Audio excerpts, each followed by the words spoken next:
Ayan. Ganito po ang pundasyon ng bahay dito sa Australia. Ayan, papakita ko po sa inyo. Ayan, ganito po ang pundasyon ng bahay namin.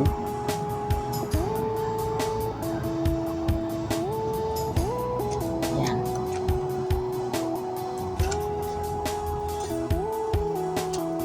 Hindi po uso yung ano dito, tinatabunan para kumantay yung ano, yung lupa.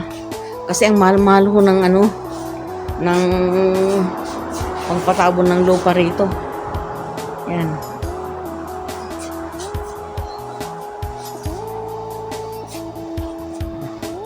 Ito, nag-iisa lang pong nakatira dito.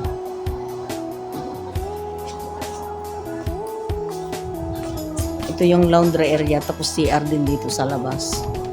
Yan po yung shop ng manugang ko. Dito siya gumagawa ng kanyang mga sauna guys, tapos i-install na lang po dun sa site.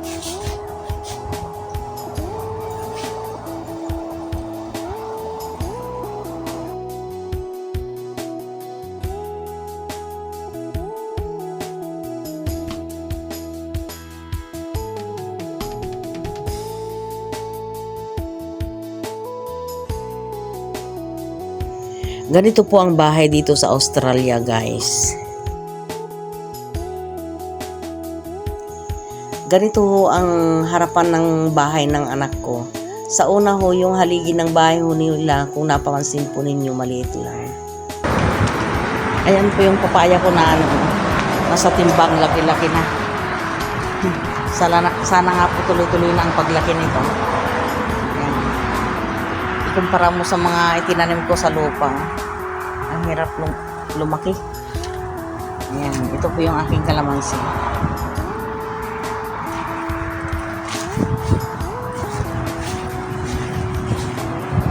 Ayan yung mga siling, makopa. May mga kamatis din pa kung medyo malalaki dito, kaya lang mabagal mamunga. Ayan. Kaninang umaga namitas pala ako ng talong ko, hindi ko na ipakita sa inyo. At ganito lang po ito kalalaki. Ayan o. Masarap po yan pang pakbit. Ang sipag pong mamulaklak itong mga talong ko.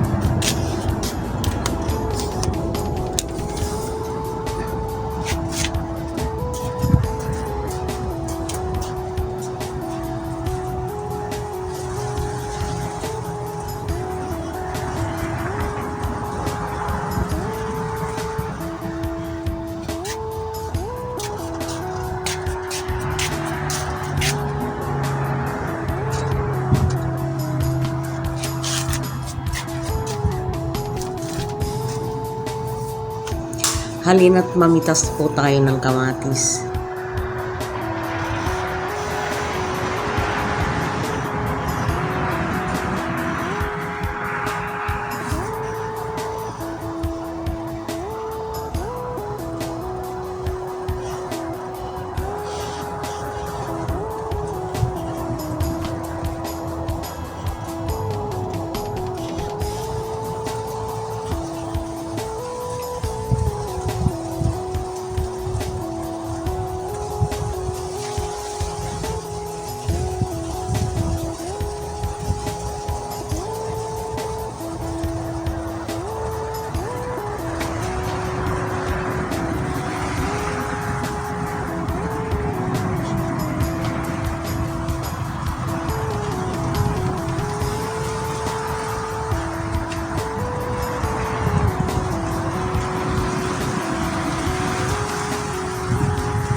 Ito naman po yung haligi sa kabilang sides ng bahay po ng anak ko guys. So, tingnan po ninyo.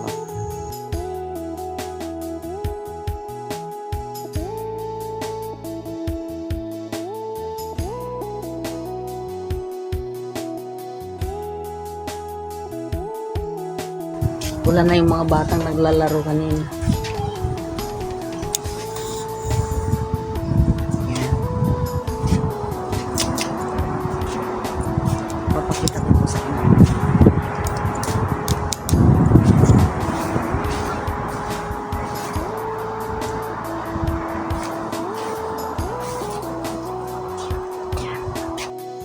Dito po pinapark yung mga defective po na sasakyan guys na aayusin po ng company na nasa likuran po namin. Ayan, gawaan po ng mga Kia, ganyan po mga iba't ibang uri po ng sasakyan ang inaayos po dito at nagre-repaint din po sila.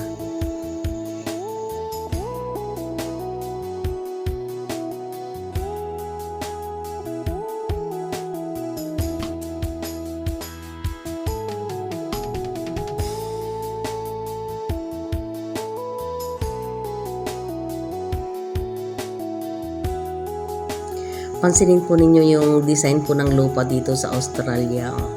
Mas mataas po kami kaysa sa kapitbahay po namin. Ayan, yung sidings po niya, sinimentuhan. Ayan, yung gilid po ng bakod po namin. May harang po na malapad na semento. Kasi kung di mo haharangan yan, maglalandslide po yan. Kasi nasa itaas po kami, parang burol po ba. Itong vines na ito guys, walang humpay po sa pamumulaklak to. Napakagandang pagmasdan po sa paligid. Kaya lang ang bilis-bilis pong kumapal, kaya lagi ko pong ginugupitan yan. Ayan, kailan lang ho kinalbo ko ito eh. Ngayon matataas na naman eh. Iniisip ko kasi pagka umabot sa bubong po namin yan, baka gagapangan lang po ng ahas.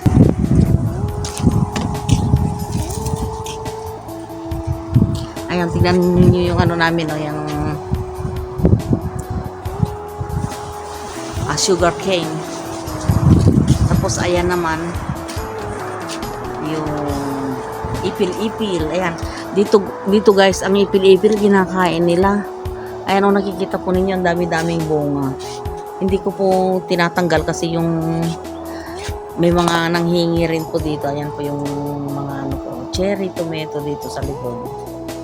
Ayan, meron din pa akong mga papaya at saka dito, talong. Hindi agad-agad namumulaklak ang talong dito guys kasi nalililiman po ng ng ating cherry tomato.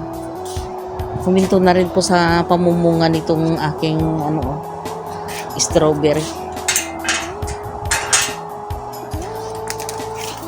Dito naman po tayo mamimitas ngayon. Ang dami-daming mapipitas. Pero kaninang umaga namitas na naman ho ako eh. Pagka ganyang mainit pong panahon, ang bilis mahinog yung mga bunga ng mga kamatis ko. Ayan po guys, ang ginagawa namin dito pang gamot ng sugat, pero dito herb pala yan, hinahalo sa pagkain. Ito naman po ang bunga ng pomegranate po namin dito sa Pilipinas guys.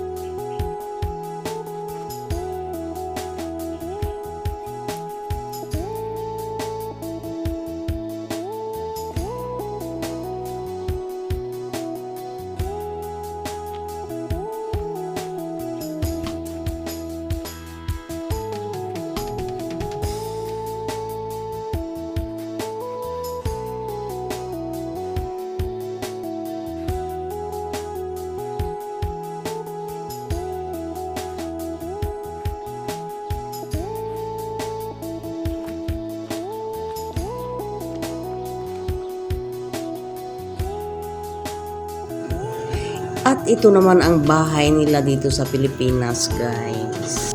Kakaiba, 'di ba? Mas maganda yung bahay nila sa Pilipinas kaysa sa Australia.